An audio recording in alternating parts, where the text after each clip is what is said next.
Welcome to the Startup Funding Espresso. I'm Hall T. Martin, where we talk about how to raise funding and invest in startups and the time it takes to drink an espresso.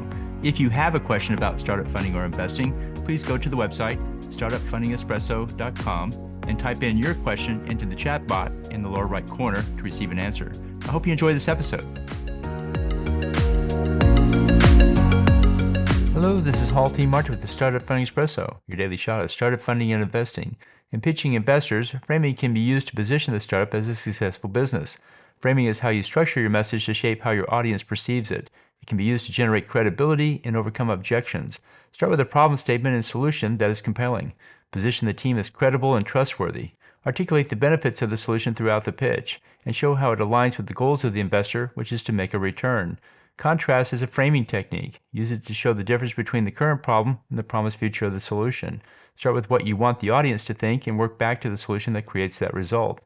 Positioning is another framing technique. Use it to place your startup as superior by showing the competitive advantage. And use framing in your fundraising pitch to investors. Thank you for joining us for the Startup Funding Espresso, where we help startups and investors connect for funding. Let's go start listening to today. Hall T. Martin is the director of Investor Connect, which is a 501c3 nonprofit dedicated to the education of investors for early stage funding. All opinions expressed by Hall and podcast guests are solely their own opinions and do not reflect the opinion of Investor Connect. This podcast is for informational purposes only and should not be relied upon as a basis for investment decisions.